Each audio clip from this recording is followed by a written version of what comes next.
जी add underscore इन पे जो parameter हमने डिफाइन किए थे वो एज इट इज़ यहाँ तक डिफाइन हुए हैं हमारे पास, ठीक है ना। जो पैरामीटर हेडर में होंगे वही पैरामीटर यहाँ बॉडी में भी क्रिएट किए जाए।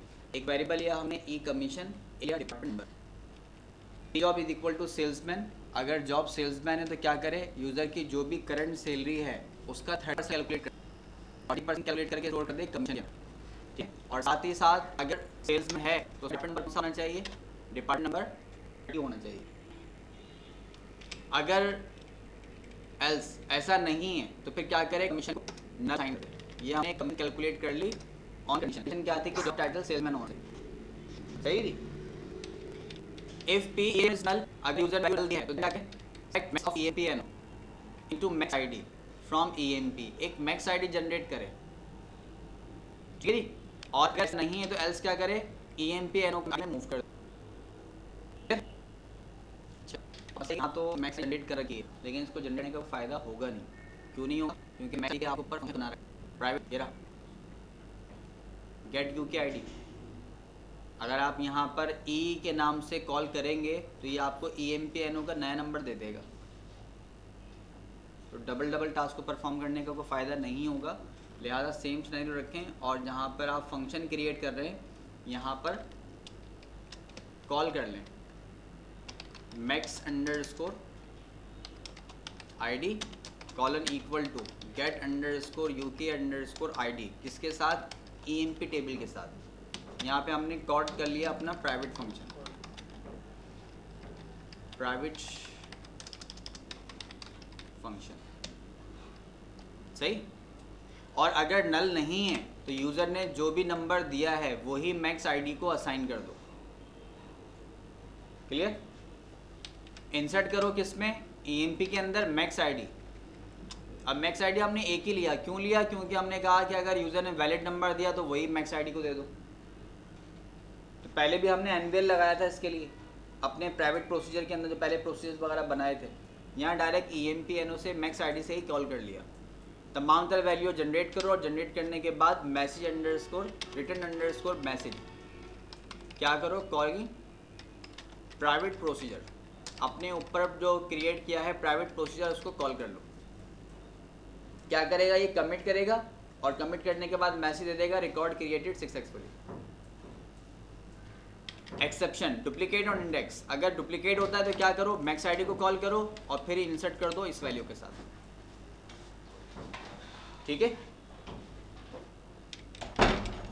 इसके बाद थर्ड प्रोसीजर आ गया हमारे पास, एड अंडरस्कोर रिकॉर्ड। तमाम के तमाम तर पैरामीटर जो हमने पहले भी क्रिएट किए थे सेल ग्रेड के लिए। एक और वेरिएबल लिया हमने G sal grade dot grade से एसोसिएट कर दिया। एक वेरिएबल ले लिया ग्रेड लो सेल से एसोसिएट किया और एक वेरिएबल ले लिया GH हाई सेल से एसोसिएट कर दिया, सही। हमने गेट किया grade into GG from sal grade Scott dot sal grade where grade is equal to P underscore grade. ये चेक कर लिया कि आपने जो ग्रेड असाइन किया है वो टेबल में पहले से मौजूद है या नहीं है। हमने कहा ग्रेड को गेट करो और किस में मूव कर दो, डबल G के वेरिएबल में। कहाँ से, सेल ग्रेड से। कौन सा ग्रेड लाना है, वो ग्रेड जो हमारे दिए हुए ग्रेड से मैच करता हो। आपने दिया ग्रेड 4 तो 4 तो पहले से मौजूद है, अब आप 4 को दोबारा रिपीट तो नहीं करेंगे। ये काम यहाँ पे इसलिए किया क्योंकि हमारे पास टेबल लेवल के ऊपर कोई कंस्टेंट नहीं था, इसलिए। इसके बाद हमने यूज किया रेज एप्लीकेशन एरर। हम यहाँ पे इसकी जगह पर %d भी लगा सकते थे, लेकिन %d का मेन कॉन्सेप्ट तो डेटा को डिस्प्ले करने के लिए होता है। ये क्या करेगा, ये आपके इस मैसेज को डिस्प्ले भी करेगा प्लस आपके कोड को एग्जीक्यूट होने से भी ब्रेक कर देगा, उसको एग्जीक्यूट भी होने नहीं देगा। क्योंकि जब एरर जनरेट हो गया तो कोड को एग्जीक्यूट नहीं होना। %d क्या करेगा, मैसेज डिस्प्ले करके आगे टास्क परफॉर्म करना शुरू कर देगा, क्योंकि उसका काम तो सिर्फ स्क्रीन पर डिस्प्ले करना था, यूज़र को इन्फॉर्म करना था। उसने इन्फॉर्म किया, बात खत्म हो गई। आगे प्रोसीजर ऑब्जेक्ट जो भी आपका है वो कंटिन्यूसली वर्क करता रहेगा। लेकिन अगर आपने यूज़ किया raise underscore application underscore error, तो ये मैसेज तो डिस्प्ले करेगा, यानी %d का भी फंक्शनलिटी परफॉर्म करेगा, प्लस आपके ऑब्जेक्ट को एग्जीक्यूट होने से रोक देगा, आगे बढ़ने नहीं देगा। फॉर्मेट क्या है कि इसके अंदर आपको एक कोड डिफाइन करना होता है -20001। ये कोड आपका जो रेंज होगी, ये रेंज तकरीबन है -20,000 से स्टार्ट होगी और जाएगी ये -20,999 समथिंग तक लेके जाएगा। ये तकरीबन होगा 20,999। ये कोड तक आपके पास एक कोड की रेंज है। ये हमारे पास एक कोड की रेंज है। आप इनमें से कोई सा भी कोड यहाँ पर यूज़ कर सकते हो, चाहे आप यूज़ कर लें 20,450 एंड सो ऑन, कोई सा भी, बस इसके बिटवीन होना चाहिए। इसका क्या फायदा होगा सर? ये असल में बैकअप पर इसका फॉर्मेट है कि रेज एप्लीकेशन एरर आप जब भी देंगे तो पहले यहाँ पर एक एरर कोड आएगा और एरर कोड के अलावा एरर मैसेज आएगा, जो भी आप मैसेज देना चाहते हैं। तो मैसेज तो यूज़र डिफाइन हो सकता है, जैसे कि यहाँ पे हमने दिया p grade concat record already exist in table, तो ये तो यूज़र डिफाइन मैसेज होगा। लेकिन कोड क्या होगा? कोड असल में इस माइनस सीरीज के बिटवीन किसी में से एक होगा, कोई सा भी एक, कोई फिक्स नहीं। और कोड हमेशा देना ही है आपको, ऑप्शन नहीं कि छोड़ना चाहें तो छोड़ दें, ऐसा कुछ नहीं है। कोड ऑलवेज आपको देना ही देना है, ठीक है। फिलवक्त तो अभी टॉपिक हमारे पास आ गया, लेकिन मैं जो बात कर रहा हूँ एग्जीक्यूशन को ब्रेक करने की, वो इस वक्त रिज़ल्ट आपको सही क्लियर नहीं होगा।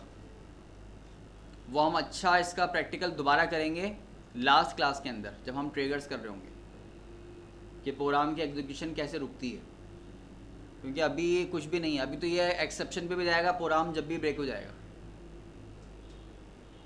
ठीक है। तो ये +2 ऑब्जेक्ट लेके चलेगा, %d का टास्क भी परफॉर्म करेगा, बैकअप पर प्रोग्राम के एग्जीक्यूशन को ब्रेक भी कर देगा। एक्सेप्शन ये वजह थी वो अदर लिखने की, कि पहले हमने जो क्रिएट किया था वो इस नाम से बॉडीलेस पैकेज बनाया था। अब हमारे पास जो है वो है फर्स्ट अंडरस्कोर पैक के नाम से nd अंडरस्कोर फाउंड, ये वजह है, यही था ना। अगर नो डेटा फाउंड रिकॉर्ड नहीं मिलता, आपने ग्रेड सर्च करवाया था, अगर ग्रेड नहीं मिलता इसका मतलब है आपका ग्रेड यूनिक है, यूनिक वैल्यू है, तो फिर क्या करें, इंसर्ट इनटू सेल ग्रेड और कॉल कर ले प्राइवेट प्रोसीजर को। ये क्या करेगा,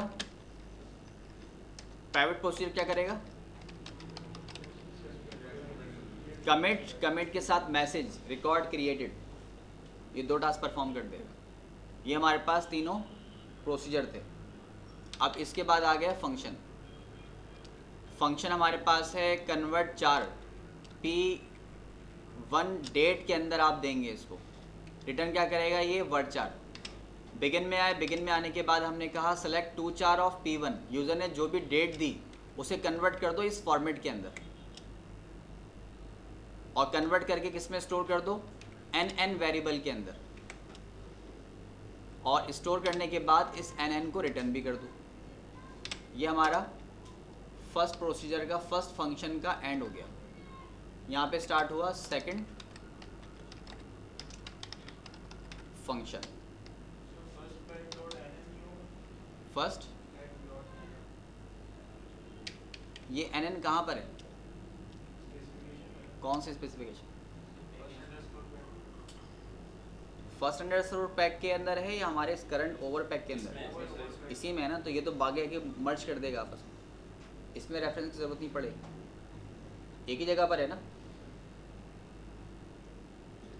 जब बॉडी क्रिएट होगी तो पैकेज और स्पेसिफिकेशन तो मिलकर मर्ज हो जाएगा, तो फिर नेम देने की ज़रूरत क्या है, ये तो अदर ऑब्जेक्ट होगा, उसका रेफरेंस देना पड़ेगा। तो अगर वो आपका जो बॉडीलेस पैकेज था, अगर ये वेरिएबल उस बॉडीलेस पैकेज का में बना हुआ है तो फिर आपको देना पड़ेगा, जिसे मैं एक्सेप्शन पे देता हुआ आ रहा हूँ। सेकंड में आ गए, कन्वर्ट अंडरस्कोर 4 P1 नंबर, अभी आपसे नंबर लेगा और नंबर आप जो भी देंगे तो नंबर को स्पेल में कन्वर्ट कर देगा, JSP स्पेल में कन्वर्ट कर देगा और कन्वर्ट करने के बाद इसको रिटर्न भी करेगा। यहाँ से स्टार्ट होगा हमारा थर्ड फंक्शन।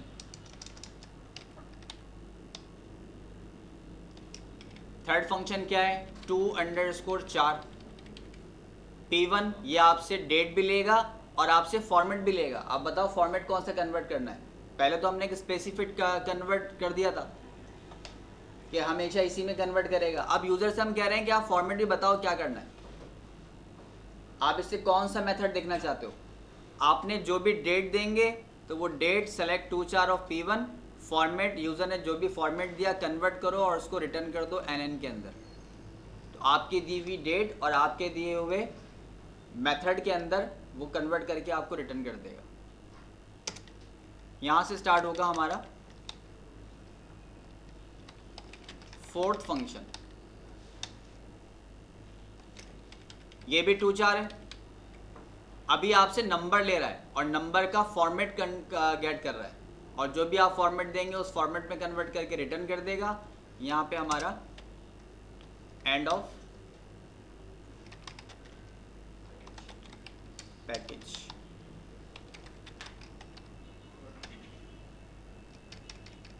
अच्छा, दूसरी बात ये है कि एक बात और देखें,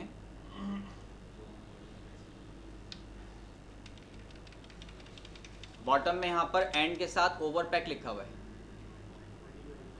तो जब एंड कर रहे होते हैं तो एंड के साथ ये ऑप्शनल होता है। आप देना चाहें अपने ऑब्जेक्ट का नेम भी दे सकते हैं, चाहें तो छोड़ भी सकते हैं। इससे फ़ायदा ये होगा कि ये जो मल्टीपल स्टार्ट और एंड चल रहे हैं ना, इनकी आइडेंटिफिकेशन, जैसे मैं तो यहाँ पे कमेंट्स लगा रहा हूँ, तो आप चाहें तो यहाँ पर एंड के साथ भी अपने ऑब्जेक्ट का नेम बता सकते हैं कि मेरा ये वाला ऑब्जेक्ट यहाँ पे एंड हो रहा है। ये ऑप्शनल है, चाहें तो लिखें चाहें नहीं लिखें, क्योंकि अब से पहले शायद हमने लिखा नहीं था। तो जनाब ये हमारे पास मल्टीपल ऑब्जेक्ट्स जो हमने स्पेसिफिकेशन में डिफाइन किए थे, प्लस दो प्राइवेट, एक मैसेज अंडरस्कोर रिटर्न और एक गेट यूके आईडी, दो मजीद ऑब्जेक्ट के साथ हमने पैकेज क्रिएट कर लिया। देखें जी क्या कहते हैं, नाराज़ हो गए तो मसला बन जाएगा। ठीक है, ये आपको रीराइट और कॉपी पेस्टिंग में बहुत एहतियात करनी पड़ेगी, क्योंकि आपका ये कोड माशाल्लाह से 107 तक का है और विदाउट स्पेसिफिकेशन है। आप जब आपको इसको रीटाइप करेंगे तो ये 107 प्लस हो जाएगा। क्यों? क्योंकि स्पेसिफिकेशन ऐड होगा इसमें, उसकी एटलीस्ट 8 to 10 लाइन्स तो होंगी, तो 117 तक का छोटा सा कोड बन जाएगा। ठीक है, अच्छा जी, इसको रन किस तरह करें हम। यहाँ हमारे पास है डेट फंक्शन कन्वर्ट अंडरस्कोर 4, आपको डेट बतानी है। हमने कहा सेलेक्ट फर्स्ट अंडरस्कोर पैक, यही नाम है इसका, ओवर पैक है, over pack dot convert underscore 4, और यहाँ क्या देना है आपको, कन्वर्ट अंडरस्कोर 4 के अंदर डेट प्रोवाइड करनी है। तो हमने कहा एक काम ही करो, आप हमारी सिस्टम डेट ही उठा लो।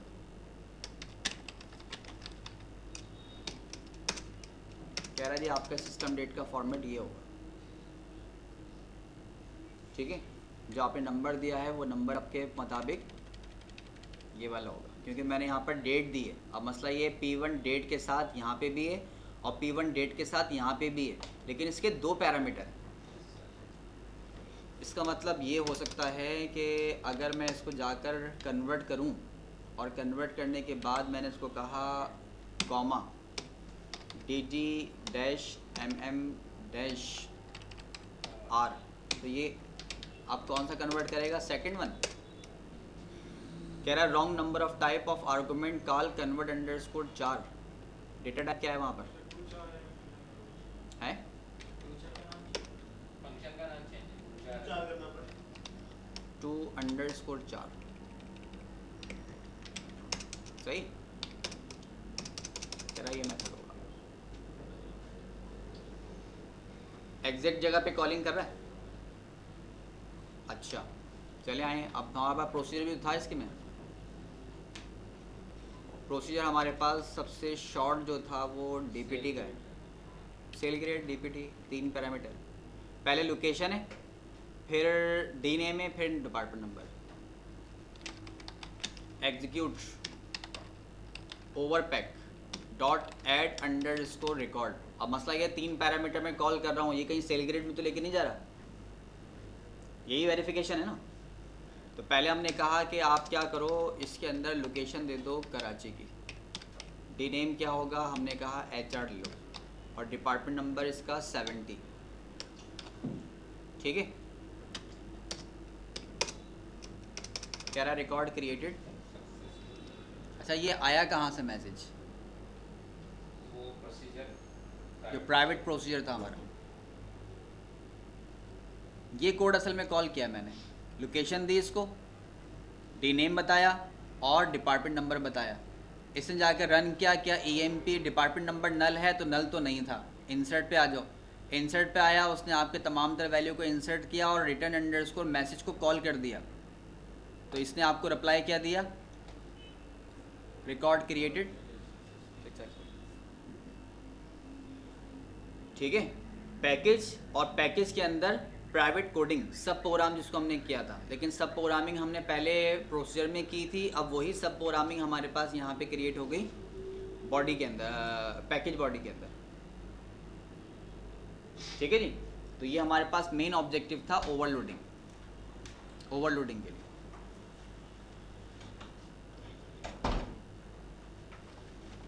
इसके बाद आ जाइए हैंडआउट के ऊपर।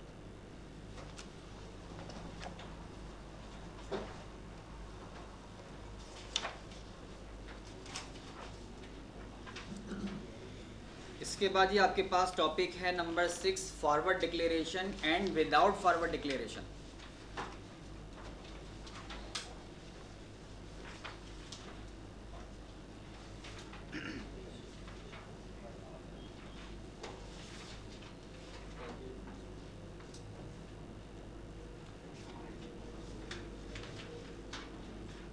फॉरवर्ड डिक्लेरेशन को हम इसी में कर सकते हैं जो अभी हमने कोड किया है, लेकिन शर्त ये है कि कोड समझ में आ गया जो हमने किया था, इसमें प्रॉब्लम तो कोई नहीं है।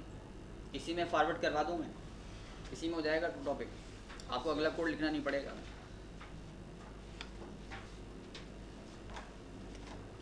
चले इसी में करवा।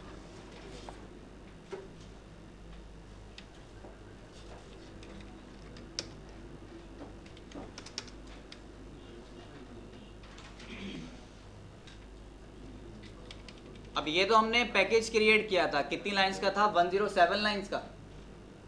अब देखिएगा, मैंने कहा कि आप क्या करो,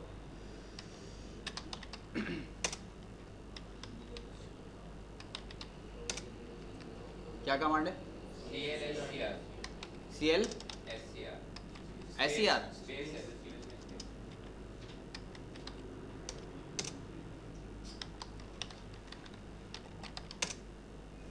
पूरा बफर से डेटा गया। अब आप ना तो उसको ऊपर से गेट कर सकते हो, ना कहीं से वैल्यू ला सकते हो, सब कुछ गई। स्पूल में है, डरने की बात नहीं है, स्क्रीन से ले। हमने कहा कि select text from user underscore source where name is equal to, name क्या था हमारे पास, ओवरपैक।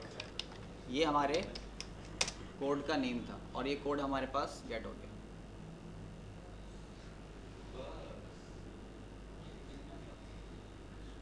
वन 123 लाइन्स, पहले 107 था वो।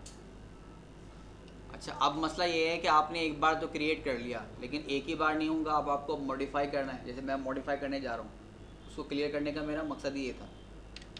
अब इसमें से हम किस तरह से स्पेसिफिकेशन बनाएंगे, अब इसमें से किस तरह से दोबारा बॉडी को रिक्रिएट करेंगे। ठीक है, यकीनन यहाँ पे कोई प्रॉब्लम अगर मेरे सामने आएंगे तो वो आपके सामने भी आएंगी, तो इसको हैंडल किस तरह करोगे फिर आप।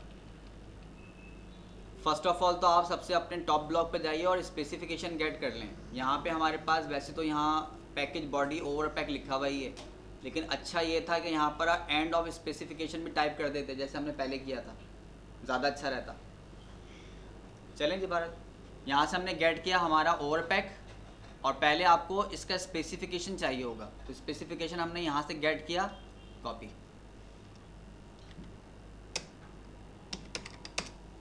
ये हमारे पास स्पेसिफिकेशन का हेडर आ गया।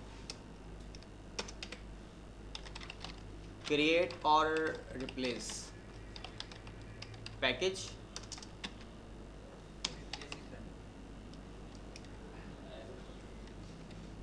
ओवरपैक, इसको हम करेंगे फॉरवर्ड डिक्लेरेशन के साथ, forward underscore declaration is, name change कर दिया इसका, ठीक है, ताकि ओरिजिनल ऑब्जेक्ट भी आपका डिस्टर्ब नहीं होगा इसमें। सारा टॉपिक वही है जो नॉर्मली था, इसमें कोई भी चेंज नहीं कर रहे हम, बस मैंने क्या किया, इसका नेम चेंज कर दिया, क्योंकि फॉरवर्ड डिक्लेरेशन जो होगा ना उसका अफेक्ट आएगा पैकेज बॉडी के ऊपर, स्पेसिफिकेशन पे कुछ भी नहीं आएगा। तो वो तो जस्ट कॉपी करके रीनेम करके मैं दोबारा रिक्रिएट कर रहा हूँ, वर्किंग जो होगी हमारी पैकेज बॉडी पर होगी। नेम चेंज कर दिया हमने, forward underscore declaration package created, सही। अगर आप इसी में कोई चेंजिंग कर रहे हैं तो आपको ये टास्क लेना पड़ेगा, आप टेक्स्ट डिस्प्ले करें, उसमें से स्पेसिफिकेशन का ब्लॉक गेट करें, जो भी ऐड रिमूव मॉडिफाई जो भी आपको करना है कीजिए, और दोबारा स्पेसिफिकेशन क्रिएट। अब आ जाएं बॉडी की तरफ। सर बॉडी क्रिएट हो जाए उसके बाद भी स्पेसिफिकेशन में चेंजेस कर सकते हैं? अगर उसका ताल्लुक बॉडी से नहीं है फिर कर दें, लेकिन एक बात ये भी मसला आएगा कि अगर आपने बॉडी क्रिएट कर दी तो बॉडी हेडर को मिला के ही तो जनरेट करेगी वो, यही टेक्स्ट तो आ जाएगा कम्बिनेशन वाला। अगर हमें कुछ चेंजिंग करनी है, कुछ वेरिएबल डिक्लेयर करना है, सेपरेट उठाएं, तो फिर दोबारा पूरा बनाना होगा। सेपरेट उठाइए। ये आ गया बॉडी का ब्लॉक।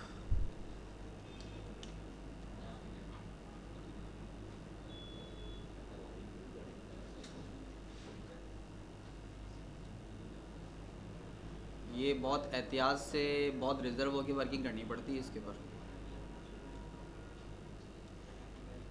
यहाँ तक का कोड है हमारे पास। सर इसमें बीच में कोई टेक्स्ट भी आ रहा है? टेक्स्ट हम कट कर देंगे इसमें।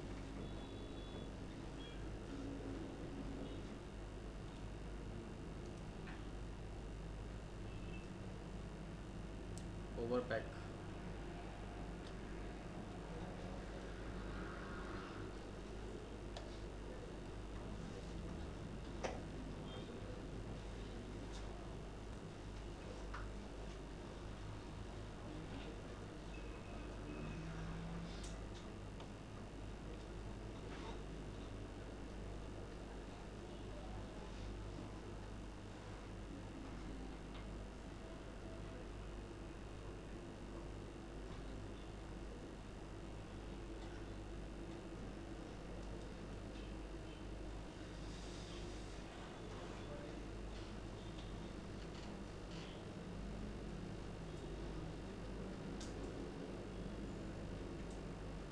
लाइन कटिंग हो गई इसमें। 92 आ गया ना, 107 तो फर्स्ट टाइम था ये, यही तो होता है इसके अंदर। अब इसकी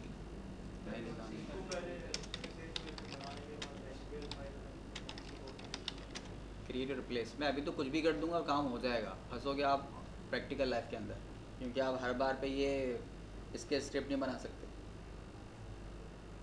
और अगर आप किसी पोस्ट पर मौजूद भी हैं ना, और आपसे अपर लेवल पर प्रोग्रामर पीएल का बैठा हुआ है, वो कभी आपको कोड भी नहीं देगा, कभी भी नहीं देगा। वो तो आपको कन्वर्ट देगा स्पेसिफिक करप्टेड फॉर्म के अंदर, ताकि आप कोड को भी चेक ना कर सको। अभी तो खैर कुछ भी हो जाएगा डायरेक्टली। मैं अगर इसको ख़त्म भी करके नया बनाता है, कॉपी पेस्ट मेरे पर रखा हुआ है, कॉपी पेस्ट भी कर देता तो कोई प्रॉब्लम नहीं थी। शो करने का मकसद ये है ताकि आप देखें और उसकी हैंडलिंग करें।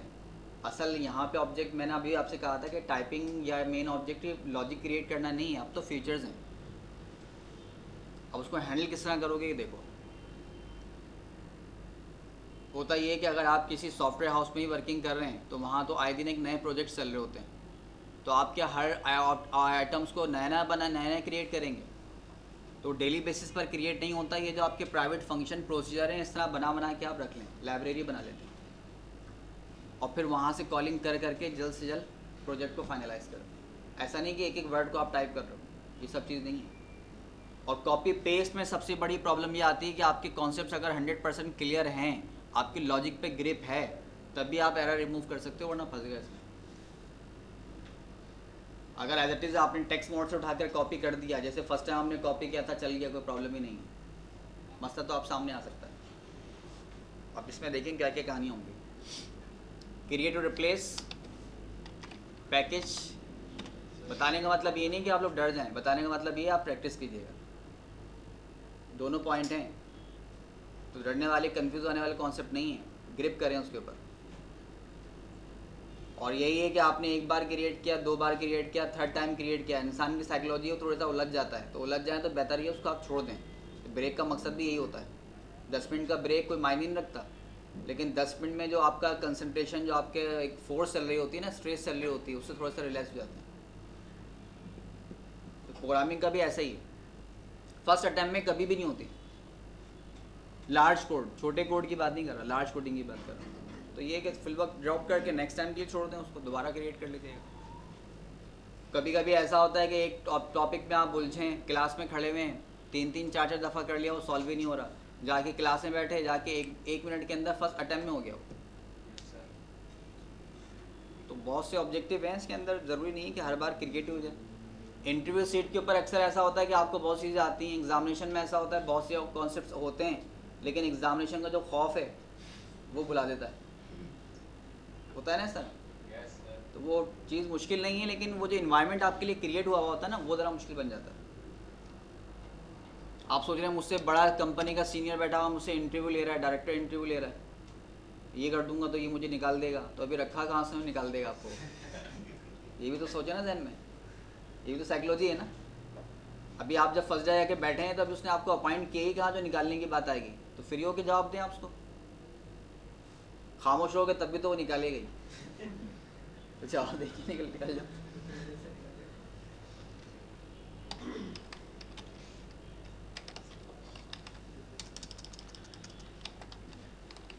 फॉरवर्ड अंडरस्कोर डिक्लेरेशन था।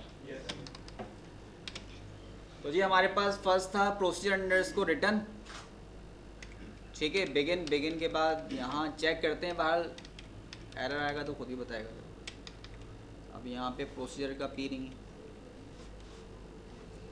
ठीक है ना। प्रोसीजर ऐसी वैल्यूज़ को चेक कर लें, बाकी तो ये रन टाइम पे वैल्यू हमें मिल जाएंगी।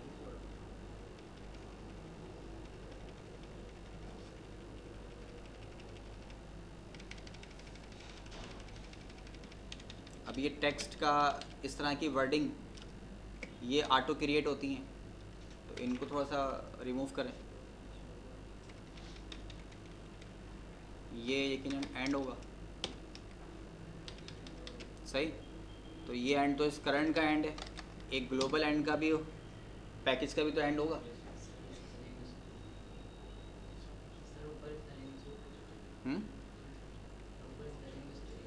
कहाँ?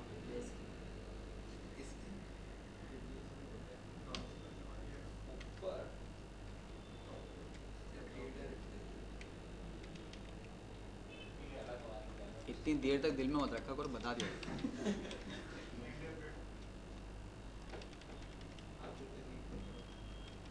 ठीक है जी, बाजार तो बाहर सही लग रहा है, तो देखते हैं इसको।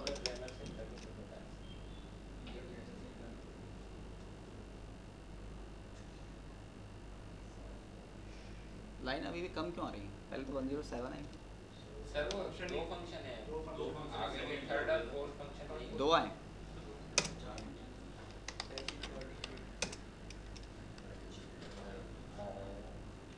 कह रहा है max ID must be declare, max ID का ये इशू आ रहा है। कह रहे हैं सब प्रोग्राम और कर्सर टू अंडरस्कोर चार declare in a specification specified must be defined in package body. कह रहा है कि ये ऑब्जेक्ट है जो डिक्लेयर किया गया है आपके स्पेसिफिकेशन में, must be defined in package body. अब वो जो बात हो रही थी कि आप अगर स्पेसिफिकेशन के अंदर फंक्शन बना दें, उसको डिफाइन करें और क्रिएट ना करें, तो कह रहा है कि आपने जब फंक्शन बनाया है तो फंक्शन की तो बॉडी भी होती है, और बॉडी में वो ऑब्जेक्ट नहीं है, क्योंकि वहाँ 4 फंक्शन है और 3 प्रोसीजर है। और अब वहाँ पे क्या रहे, 3 प्रोसीजर और शायद 2 फंक्शन रह गए। अच्छा, दूसरा कह रहा है कि ये max ID identifier must be declare, इसी में एरर है, मैक्स आईडी रह गया। तो ये फर्स्ट लाइन कटी थी हमारी, हमने कहा max underscore ID data type number colon equal to 0। ठीक है जी। बाकी दो फंक्शन हमारे रह गए थे, ओवर पैक बॉडी। अभी पूरा था कटिंग, कॉपी में कटिंग हुई है, प्रॉपर पूरी कॉपी हुई नहीं। ये ब्लॉक था हमारा फंक्शंस का, इसको गेट कर लें, फिर इसमें उठा लेंगे जो हमें चाहिए।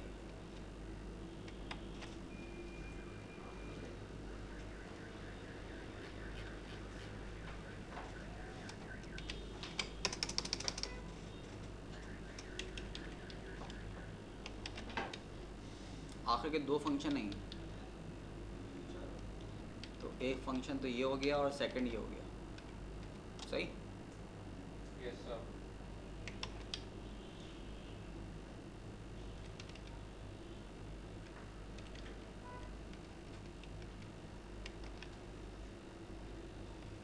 यही 2 4 ऑफ p अंडरस्कोर 1, 2 4। ऊपर वाले हमारे पास कन्वर्ट अंडरस्कोर 4 के दो फंक्शंस थे, और यहाँ पर एक फंक्शन आ गया 2 4 और एक फंक्शन और आ गया 2 4। तो नीचे जो बचे होंगे वो कन्वर्ट अंडरस्कोर 4 के होंगे, सही है ना। ये रहा एक फंक्शन, ये रहा, और सेकंड फंक्शन ये भी हमारे पास मौजूद है।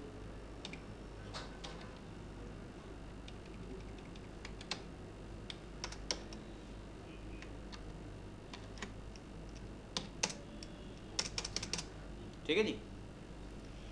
ये अब तक फॉरवर्ड डिक्लेरेशन का कुछ भी नहीं हुआ है, अभी तो मैंने सिर्फ कॉपी कैट करके दोबारा रीपेस्ट किया है, तो उसमें एरर था, वो एरर कवर हो गया। ये वापस हमारा एक पैकेज क्रिएट हो चुका ओवरलोड का। अच्छा जी, अब मसला ये है कि ये हमारे पास एक ऑब्जेक्ट था फंक्शन गेट अंडरस्कोर आईडी, यहाँ तक क्रिएट था। ये मेन ऑब्जेक्टिव क्या था इसका कि जब अगर आप यूज़र EMP-NO इनवैलिड देता है, नल देता है, तो आप यहाँ से नंबर जनरेट करवा लें। सेम सिनेरियो था DPT के लिए और सेम सिनेरियो था सेल ग्रेड के लिए। हमने इसको फंक्शन को यहाँ क्रिएट कर रखा था। अब मेरी रिक्वायरमेंट ये है कि ये जो पब्लिक फंक्शंस है ना, इनको यहाँ रिकॉर्ड ना करूँ, बल्कि मैं अपने प्रोग्राम के सबसे लास्ट बॉटम में क्रिएट कर दूँ। तो मैंने इस कोड को यहाँ से गेट किया, कंट्रोल X कट, और उठा के मैं सबसे बॉटम में ले आया। ये था एंड, इससे आप कहते हैं एंड ऑफ फंक्शंस। यहाँ तो हमारे जो डिफ़ॉल्ट प्रोग्राम थे वो ख़त्म हो गए, और यहाँ पे हमारा एक और कोड आ गया प्राइवेट फंक्शन का, जो हमने सिर्फ इसके लिए बना रखा था, get underscore UK underscore ID. इसको हमने पहले टॉप पे रखा था तो सही प्रोग्राम चल रहा था, क्रिएट भी बॉडी हो गई थी, लेकिन रिक्वायरमेंट क्या थी कि जो प्राइवेट ऑब्जेक्टिव हैं उसको टॉप से उठाकर बॉटम में ले आओ। बॉटम में ले आया है।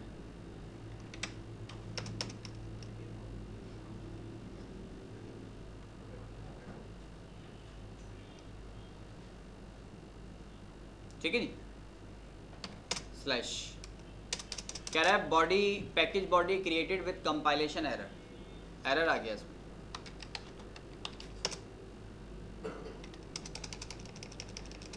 कह रहा है कि लाइन नंबर 13 के ऊपर आपने get underscore UK underscore ID को डिक्लेयर नहीं किया।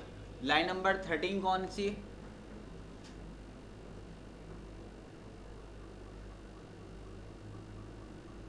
ये कोड है 13 का, जहाँ पे आप इस फंक्शन को कॉल कर रहे हैं। इस लाइन पे एरर दिया है इसने। कह रहा है कि ये जो आपने कॉल किया है ये है कहाँ पर। दूसरा एरर कहाँ पे होगा? यकीनन 36 पे भी होगा, क्योंकि आप यहाँ पे भी फंक्शन कॉल कर रहे हैं। और कहाँ पे हो सकता है? 46 के ऊपर, जहाँ पे यहाँ कॉल कर रहे हैं।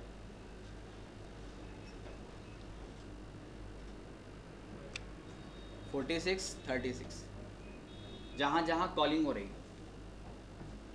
अच्छा, एरर भी तो उसी फंक्शन का है जो मैंने उठा के बॉटम में रखा है। ये कॉन्सेप्ट है विदाउट फॉरवर्ड डिक्लेरेशन का।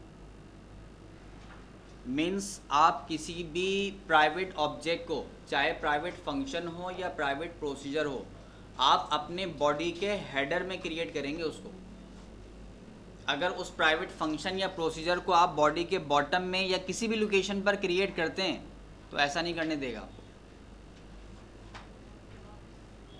ठीक, फॉरवर्ड डिक्लेरेशन कोई और कोड नहीं है, यही कॉन्सेप्ट है कि अगर आप कोई प्राइवेट फंक्शन बनाते हैं, कोई प्राइवेट प्रोसीजर बनाते हैं, तो उसको आप अपनी बॉडी के हेडर पर ही डिफाइन करेंगे। भाई वेरिएबल आता है, आप कहते हैं declare max EMP number generate करते हैं आप, उसके बाद आपने कहा बिगिन और कोडिंग कर देते हैं। तो वो जो वेरिएबल आप टॉप पर डिक्लेयर कर रहे हैं, तो क्या उसको क्या प्रोग्राम के एंड में बॉटम में डिक्लेयर कर सकते हैं? नहीं कर सकते। यही वजह है। कह रहा है कि आप जो फंक्शन क्रिएट कर रहे हैं उसको तो आप टॉप पे क्रिएट करो, बॉटम में कहाँ ले गए आप? कह रहा है कि not declare in this scope, आपके स्कोप में अवेलेबल नहीं है। कॉलिंग जब भी होगी हमेशा हेडर टू फुटर होगी, फुटर टू हेडर थोड़ी होगी। जब भी कॉलिंग होगी तो हेडर टू फुटर होगी। ऊपर से रीड करना शुरू करेगा ना कोड को, 1 बाय 1, 1 2 3 4 5 अप टू जो भी आपके पास लाइन नंबर 104 है, 104 से तो स्टार्ट नहीं करेगा। अब जब 1 2 3 4 करते करते वो कहाँ तक आया, लाइन नंबर 13 तक, तो आपने कहा 13 पर गेट आईडी, तो ऊपर 1 से लेकर 12 लाइन तक गेट आईडी तो मिला ही नहीं उसको। कह रहा है बताइए कहाँ पर है। अब वो तो 13 से 14 और अप टू एंड तक जाएगा तो मिलेगा ना उसको, अभी तो वहाँ तक रीडिंग पहुँची नहीं, कैसे आ जाएगा वो? ठीक है, बात क्लियर हो रही है? Yes sir. अच्छा चलें, मसला ये हमारे बॉटम रखने से एरर आ गया, इसको हमने वापस गेट किया बॉटम से और फिर उठा के वापस वहीं पे ले गए जिस पोजीशन पे मौजूद था। अगर इसकी वजह से ही एरर था, वैसे तो था ही यही, तो इसको वापस रिकवर होना चाहिए। मैं वापस उठा के ले गया इसको। ये आ गया हमारा हेडर, और हेडर में ये प्राइवेट प्रोसीजर, और प्राइवेट प्रोसीजर के बाद प्राइवेट फंक्शन। यही मसला था।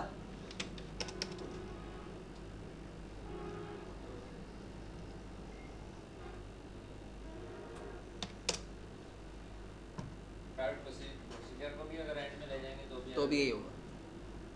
किसी भी प्राइवेट ऑब्जेक्ट को आप कभी भी बॉटम में या किसी और लोकेशन पे नहीं ला सकते। ठीक है, अच्छा जी। अब मसला ये है कि हमारी भी कंडीशन है कि हमें उसको हेडर में डिफाइन करना नहीं है, हम वहाँ करना नहीं चाहते उसको। ये कोड आपको बज़ाहिर 107 का समथिंग लार्ज नज़र आ रहा है, लेकिन ये लार्ज कोड नहीं है। और लार्ज कोड में इसलिए कह रहा हूँ क्योंकि ये तो आप फर्स्ट अटैम्प्ट में इतना देख रहे हैं। जब आप अपनी लॉजिक से इसको क्रिएट करेंगे तो आपके लिए भी कोई बड़ा मसला नहीं है, क्योंकि वो तो रिक्वायरमेंट के मुताबिक। अब आपने रिकॉर्ड फील्ड इंसर्ट करना शुरू किया, आप सोच रहे हैं यार यूज़र से सिसडेट क्यों लूँ, सिसडेट तो ऑटो जनरेट हो सकती है, सिस्टम से उठा सकता हूँ। कमीशन तो बेस करती है सेल्स पर, तो पहले यूज़र को सैलरी देने दें, सैलरी का इतना % होगा तो मैं ये कमीशन दे दूंगा, इतना होगा तो ये दे दूंगा। तो 10 12 15 लाइन का ब्लॉक तो कमीशन के लिए आपने क्रिएट कर लिया, जो आपने in the time of creation खुद सेल्फ क्रिएट किया था। तो ऐसे कोड अगर आप एक फील्ड के लिए 10 लाइन क्रिएट कर रहे हैं तो 8 फील्ड हैं, मल्टीप्लाई बाय 10, 80 लाइन्स तो वैसी होगी, जिसमें आपने ना तो इंसर्ट किया, ना आपने डुप्लीकेट चेक किया, ना आपने अदर वैल्यू चेक की, कुछ भी नहीं किया। तो ये तो एक अच्छा तवील कोड बन सकता है, प्रॉब्लम कोई नहीं है, सिर्फ लॉजिक कॉन्सेप्ट की बात है। और बहुत अच्छी सी बात ये है कि हमारे अपने टीचर कहते हैं भाई लार्ज कोडिंग का मसला ये है कि आप अगर इसको रट्टा लगाएंगे ना, याद करेंगे, तो ये तो कभी भी नहीं होगा। मैं अगर बाहर से आके आपको अपनी एक तवील पूरी 1 घंटे की स्टोरी सुनाऊंगा कि रास्ते में मेरे साथ ये हुआ, तो आप सुन के बोर भी होंगे और आपके समझ में कुछ आएगा कुछ नहीं आएगा। और आप लिखेंगे तो आपको लिखने में ही प्रॉब्लम होगी, कुछ लिखेंगे कुछ छोड़ देंगे। लेकिन अगर मैं आपसे कहूँ कि आप घर से लेके यहाँ तक जो है उसको पेपर पे लिख दें, तो आप फटाफट 10 मिनट में या 5 मिनट में लिख देंगे। क्यों? क्योंकि वो खुद आप प्रैक्टिकली उसको गुजार कर आ चुके हैं। तो याद करने में, सुनने में और प्रैक्टिकली परफॉर्म करने में ये फ़र्क है। जो चीज़ आप खुद क्रिएट कर रहे हैं वो लेंथी हो, कोई मसला नहीं। वो 1 घंटे का सफ़र 4 घंटे में कन्वर्ट हो गया, आप 4 घंटे को भी लिख देंगे, लेकिन मेरे 1 घंटे के लिखना आपके लिए प्रॉब्लम हो जाएगी। यही वजह है इसकी भी। इतने लंबा कोड देख के टेंशन मत लीजिएगा, तबीयत ख़राब हो जाएगी आपकी।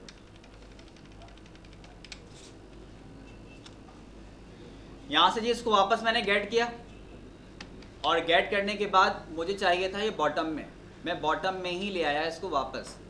उसकी वजह क्या हो सकती है? मैंने ये बोला मैं प्राइवेट ब्लॉक को हेडर में क्रिएट नहीं करना चाहता, जितने भी मेरे प्राइवेट फंक्शंस हैं, क्योंकि मैं तो ऊपर से देखता हुआ आ रहा हूँ स्पेसिफिकेशन को, तो स्पेसिफिकेशन की इंफॉर्मेशन तो बॉडी में होगी।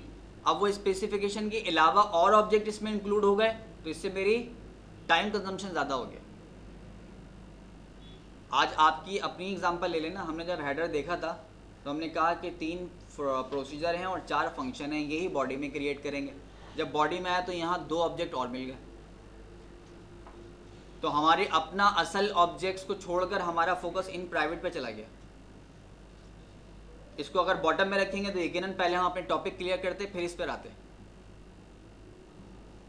ठीक,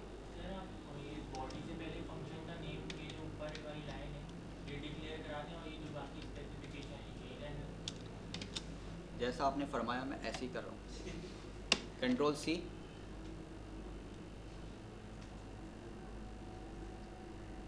हेडर पे गए, और हेडर पे जाने के बाद मैंने कहा कि जी मेरे पास एक ये लाइन है। लाइन क्या है? फंक्शन मेरा पास है get underscore UK underscore ID, ये इसका पैरामीटर है, रिटर्न ये करेगा नंबर, और यहाँ पे मेरा ये प्राइवेट फंक्शन का स्पेसिफिकेशन ख़त्म हुआ। ये हेडर में स्पेसिफिकेशन है, बॉडी में नहीं, बॉडी के हेडर में।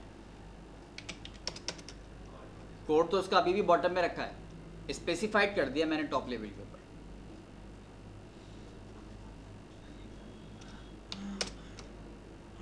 कह रहा आप ठीक है, हालांकि बॉटम में रखा हुआ है,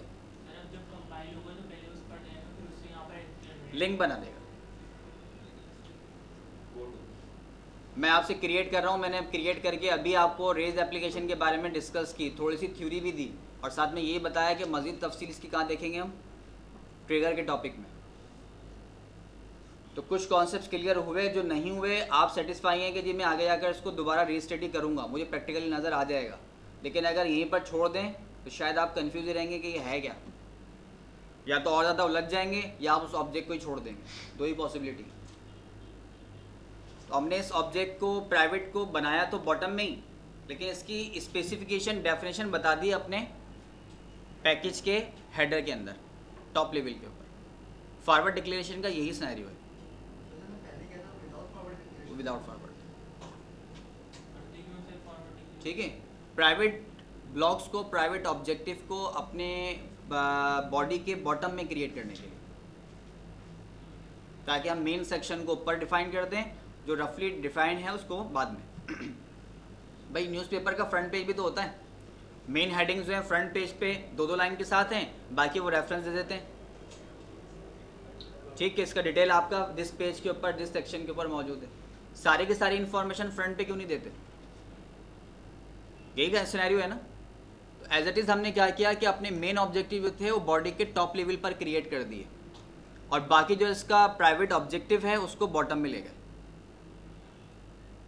क्लियर? और हमेशा रखिएगा ये तमाम तर काम करने का फ़ायदा आप ही को होगा, किसी और को कभी भी नहीं होगा। हम किसी और को रेडेबल फॉर्म बनाकर देंगे ही नहीं जो कुछ उसको रेड करे या कुछ और करे। ये डेवलपर के राइट्स और डेवलपर का सिनेरियो यही होता है कि आप जब अपना एक कोड बना रहे हैं तो उसको हाइड करके दें ताकि कोई और उसमें इंटरफेयर ना कर सके, और नेक्स्ट टाइम जब आप ही उसको रीओपन करेंगे मॉडिफिकेशन के लिए तो आपके लिए आसानी रहेगी।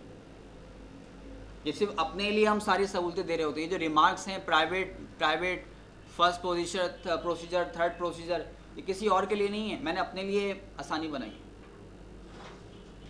अभी तो मेरी प्रैक्टिस में है 6 महीने बाद, साल में बाद, 2 साल 10 साल के बाद अगर ये एप्लीकेशन वापस आई कि जी हमारे पास डेटा बहुत हैवी हो गया है, अब इसको मॉडिफाई करें, तो 10 साल पहले या 5 साल पहले का कोड मुझे कहाँ याद है?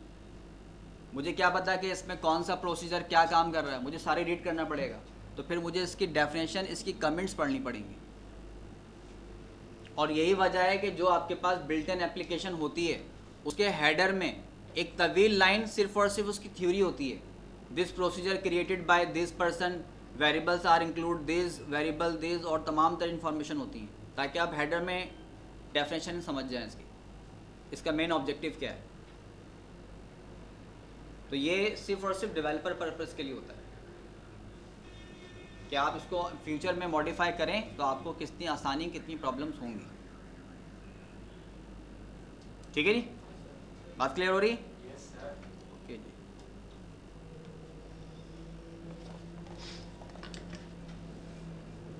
नींद पूरी हुई नहीं मुझे?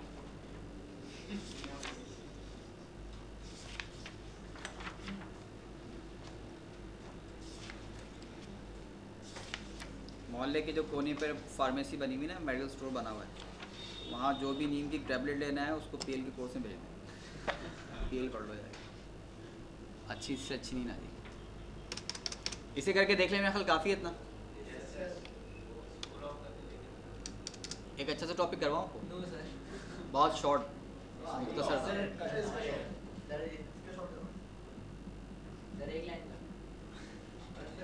दो वर्ड का। चलिए हम देखें, 2 वर्ड का ही करवा के दिखाता हूँ।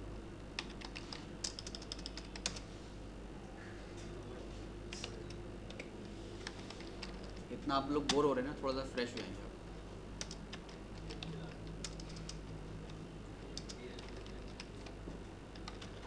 Create replace procedure.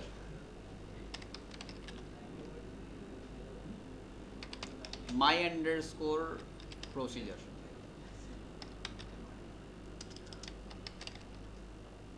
ठीक है जी, ये हमने एक प्रोसीजर का नाम दे दिया और इसके बाद हमने कहा कि बिगिन में आ जाओ, और बिगिन में आने के बाद यहाँ पे कहा DBMS underscore output dot put underscore line, और यहाँ आके हमने कहा कि भाई पाकिस्तान प्रिंट कर दो आप।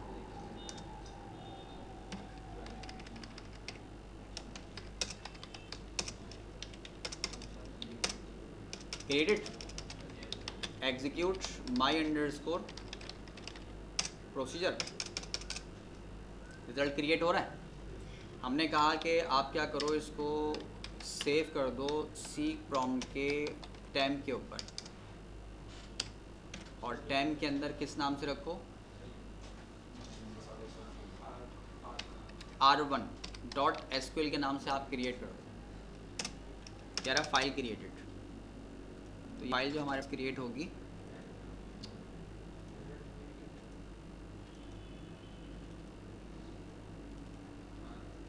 ये क्रिएट होगी, सही। रन पे आए और यहाँ पे आने के बाद गए कमांड प्रॉम्प्ट के ऊपर। कमांड प्रॉम्प्ट पे जाने के बाद CD/रूट पे आ गए, और रूट पे आने के बाद हमने कहा कि आप क्या करो, हैंड आउट ओपन कर लें ज़रा, और हैंड आउट के अंदर पेज नंबर आप आ जाइए 6 के 16 ऑफ 22 के ऊपर।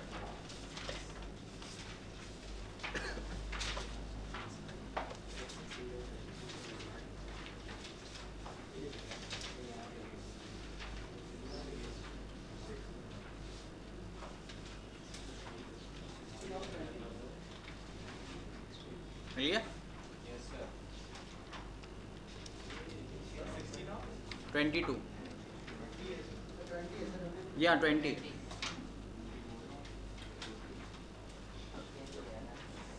ये आपके पास ये एक ब्लैक स्क्रीन दी हुई है, इस पर हैंड आउट पे ब्लैक स्क्रीन बनी हुई है। यही टास्क परफॉर्म करने जा रहे हैं, रैपर क्रिएट करने जा रहे हैं। हमने कहा WRAP रैप, WRAP क्या करेंगे, हमारे सी प्रॉम्प्ट के ऊपर टैम के फोल्डर में एक फाइल है R1, आई नेम, पहले इसके लिए स्टेटमेंट होगा, आई नेम है ना, कॉलन C:\, temp / और R1.SQL। हमने कहा कि इस एड्रेस के ऊपर ये आई नेम की फ़ाइल है, इनपुट फाइल नेम है, I for input, I name, input name क्या है, सी कॉलन बैकस्लैश टेम्प और टेम्प के बाद बैकस्लैश R1। ये हमारा सोर्स फाइल मौजूद है जिसका हम रैपर क्रिएट करने जा रहे हैं। ठीक है, रैपर कहाँ पे क्रिएट होगा, हमने कहा ओ नेम, ओ नेम है आउटपुट नेम है, ओ फॉर आउटपुट कहाँ क्रिएट करना है, इसी एड्रेस पर C colon backslash temp backslash और नाम क्या रखना है इसका, R2 रख दें इसको, .SQL, इंटर। मैसेज आया, PL/SQL रैपर रिलीज का कॉन्सेप्ट है, कॉपीराइट के ऑप्शंस हैं और कह रहा है प्रोसेसिंग कंप्लीटेड। कंप्लीट होने के बाद हमारे पास R2 ये क्रिएट हो गई, R1 ये थी और R2 ये क्रिएट हो गई। ये कहलाता है रैपर फॉर्म।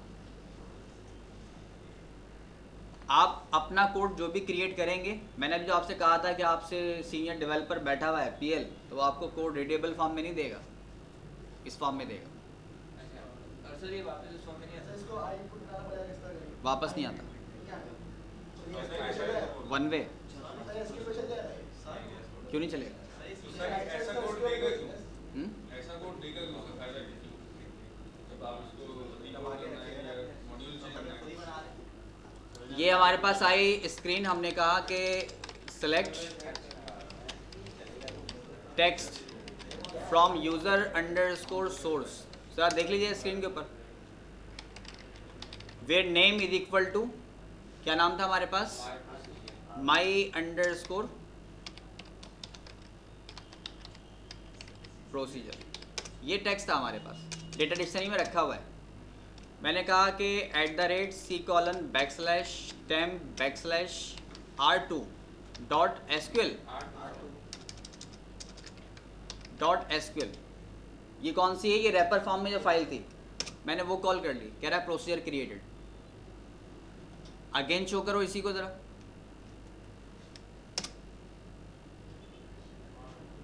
इसने आपके बफर के अंदर भी ओवरलोड कर दिया क्योंकि आपके पास क्रिएट और रिप्लेस का सिनेरियो था। हमने जो टेक्स्ट राइट किया था वो क्रिएट और रिप्लेस के साथ किया था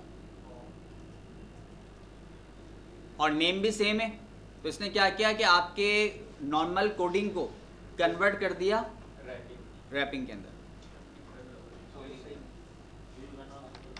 एग्जीक्यूट माई अंडरस्कोर प्रोसीजर, वो एग्जीक्यूट करेगा तो एग्जीक्यूट भी होगा, रिजल्ट भी देगा, लेकिन कोई पर्सन मेरे इस कोड तक नहीं पहुंच सकेगा। मैंने आपको एक ऑब्जेक्ट बना के दे दिया प्रोसीजर, आपने कहा कि मुझे EMP में रिकॉर्ड इंसर्ट करना है, प्रोसीजर चाहिए, मैंने कहा ठीक है बना के दे दिया। आप इस उसमें थे कि मैं कोड बना के दूंगा तो आप मेरा कोड देख लोगे, मैंने कोड बना के दिया और रैपर फॉर्म में कन्वर्ट करके दे दिया। ऑब्जेक्ट मिल गया आपका, रिकॉर्ड इंसर्ट हो रहा है, लेकिन आप कोड को एक्सेसिंग नहीं कर पाते, एक्सेस नहीं करोगे आप उसको। सिक्योरिटी तो असल रीज़न तो यही है, असल रीज़न ही यही है। सर इसको भी हैक करने का तरीके तो आ गए। इसको हैक करने के तरीके तो आ गए, टूल आ गया।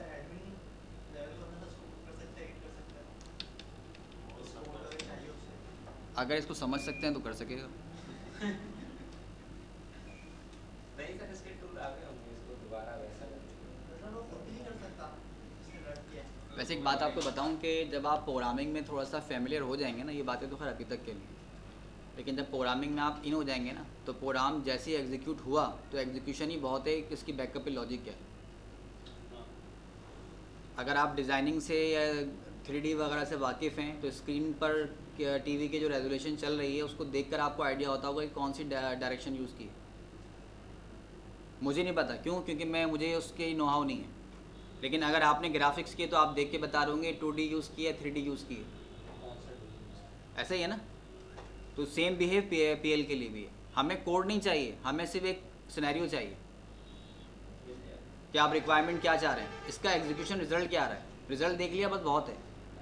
ये उन लोगों के लिए जो बिल्कुल फ्रेश पर्सन होते हैं ना, जो बिल्कुल ट्रेनिंग ले रहे होते हैं बिल्कुल इनिशियल लेवल के ऊपर, जो हम इस चक्कर में रहते हैं कि किसी कोड मिले तो हम सेटिंग बना लें उसकी, तो उस पर्पज़ के लिए।